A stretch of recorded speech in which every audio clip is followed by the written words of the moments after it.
All right, folks, back on the Bossman show, friend of the show, my buddy Matt McCall, UMass Minutemen up there in the A10. Coach, how you feeling, man? Good to talk to you again, brother.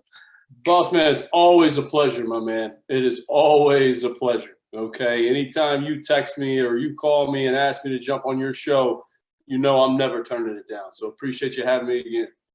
No doubt, Coach. I'm telling you, this, brother. This summer, having the guys on campus for workouts and get them to gel together, have that camaraderie that you didn't have in 2020. How was that for your young men and your new staff as well? Yeah, man. Obviously, it is not having last summer.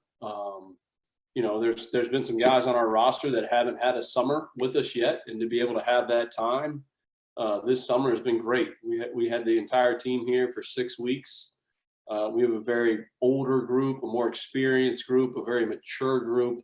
So I'm excited, man. I'm excited about this team, and I'm excited about the possibilities, of this season. And Coach, as you know, Coach McCall, that in summertime is where you get better.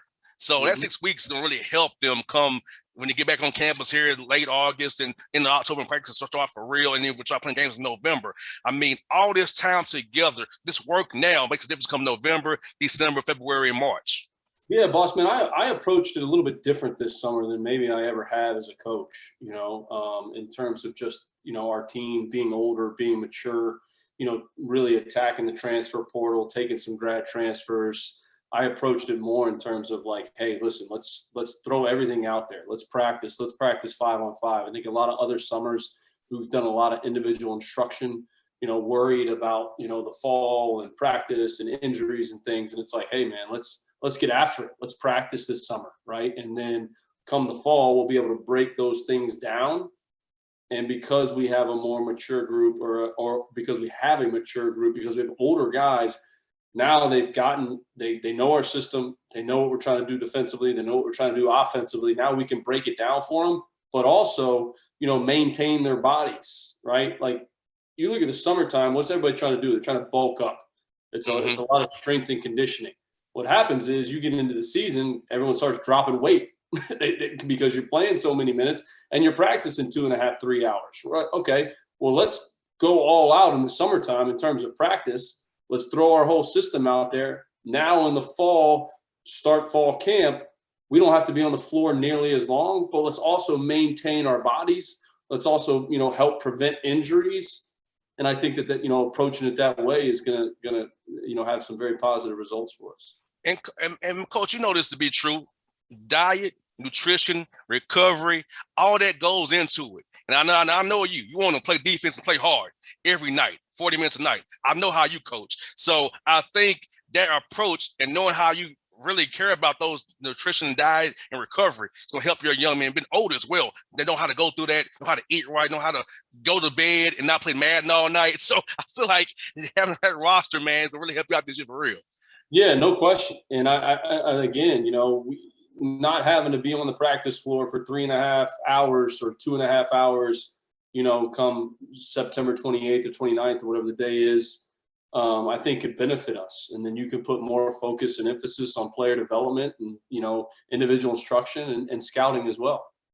And I think the older team, when you watch film, it's not like, what does this mean? What does a stunt mean? What does a back cut? Like stuff that, a young freshman might understand because in high school, they probably throw the ball out there. Hey, you go score. It's not, but on your level, it's not that way. You got to really watch the film and know what you're watching to learn and apply it on the court, on the game court there.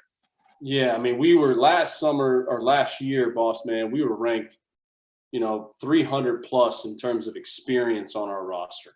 And that was one of the things that we really tried to address this offseason, this recruiting season in the spring, especially with the transfer portal. Like, we need to get older, right? The best teams in the Atlantic 10 have been, teams that are older. They have seniors, they have experienced guys on their roster and on their team, So that was something that we really addressed. And like you said, I've noticed this summer, even when, teaching something, you tell these guys to do it one time, they get it, they understand it because they've been through college practice before. They've been through games. They know what goes into it. They've been in film sessions. And I think that's going to benefit us, once we start playing games in November.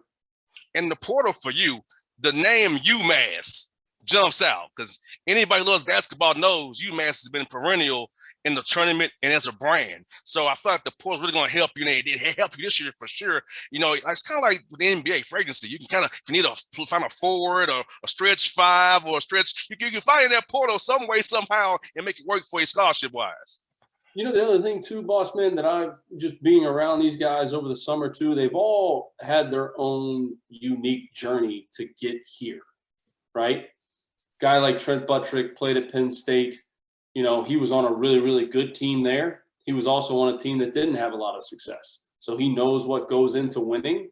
He also knows some things that could get in the way of winning, you know, and, you know, Michael Stedman, Rich Kelly, he was at Quinnipiac. He then transferred up to Boston College, averaged double figures last year at Boston College. He's coming to us. He's been through his own experience, right? You know, Michael Stedman's coming from the West Coast. He's coming to us. He was at Montana. He was at San Jose State, had a huge career there, kind of blew up. And, you know, he's been through his own journey. And I think when you have guys like that, and then we have a kid named Greg Jones who went to JMU, left JMU, went to a Division II school, and now is coming back up to Division I. So all these guys, in terms of our grad transfers, have their own unique journey. And I also think in terms of the other guys that are on the team, they can help them, especially maybe some of the younger guys in terms of, hey, listen, these are some of the mistakes I've made. These are some of the things I did well. And I think hopefully that'll help our culture as well. And you know what, Coach McCall, what's great about it, you're the perfect guy to deal with that because you're just a laid-back dude. You know, I've seen you coach practices. I've seen you coach games and practice. I know how you are. You realize they come. So a guy can relate to you because you're real. You're not going to BS them. And you really love it. You love on your guys. You know, you coach them hard, but you love them at the same time. I feel like that mixture and that balance makes why I feel like those guys came to the right place to be with you. You can help mold them in their last year of eligibility. Yeah, the other thing too, Bossman, is when me and you met, I was young. We were having all kinds of levels of success at Chattanooga. We were winning games left and right, had an unbelievable team. But I look, especially that first year with that team, the level of maturity that was in that locker room, right? With Greg Pryor, Eric Robertson, Justin Toyo, Trey McClain, Chuck Esther. We lose Casey Jones to injury. We have D. Oldham, who was an older, mature guy who could handle even coming off the bench. And that's one of the reasons that we were so good, you know, and trying to understand that. I had to go through some experiences here at UMass to learn and to grow. And then even looking back on that year and reflecting, man, what were some of the things why were we so good? Why were we able to win 29 games? Why were we able to go to the NCAA tournament? And I think the level of maturity in that locker room and the buy-in by everybody, right?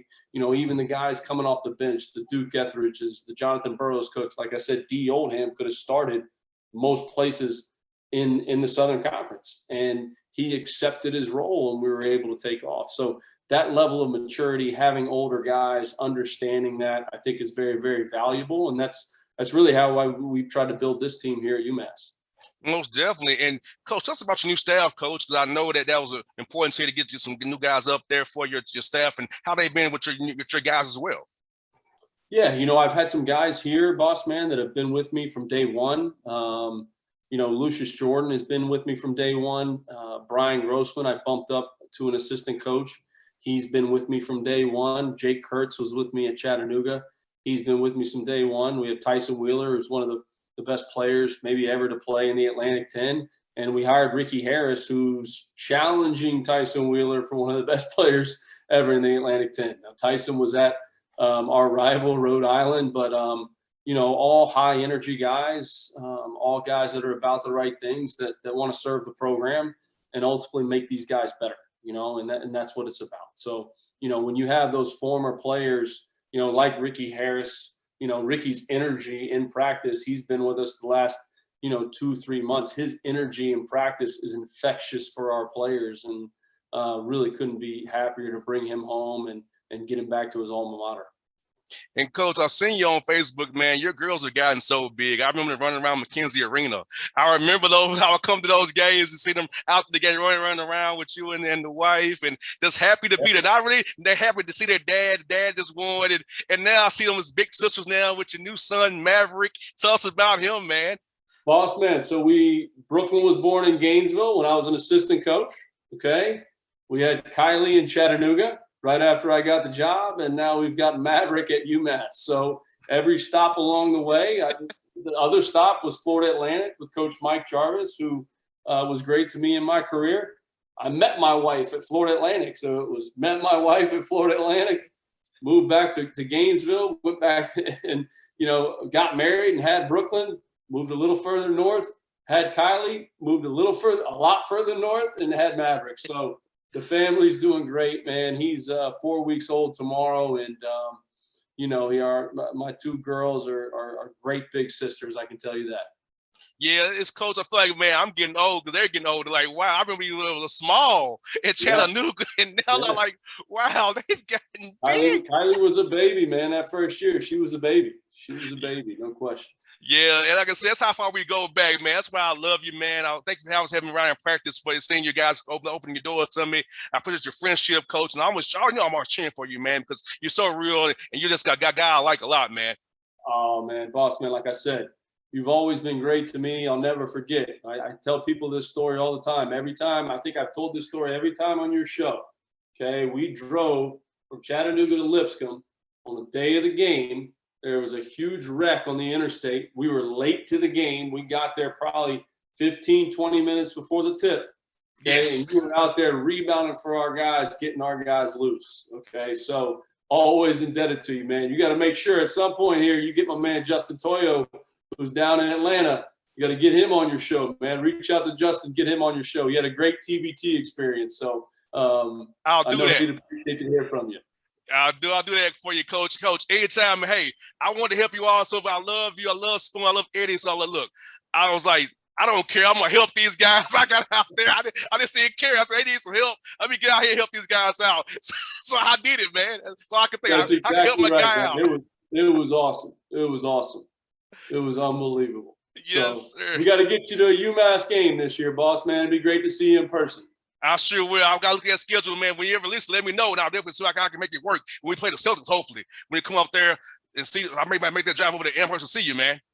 That'd be great. The Celtics got my man Al Horford back with them. I know he's a former Hawk, but he's back with the Celtics, so I'm excited to have him back. And a former Gator, too. So, that whole connection right there. So I know what it is for you. Yeah, that's right. That's right. That's exactly right. Hey, Coach, thank you for your time, buddy. You be safe, man. I'll see you real soon, brother. Boss, man. You got it, brother. Appreciate you, man. Anytime, buddy. All right, man.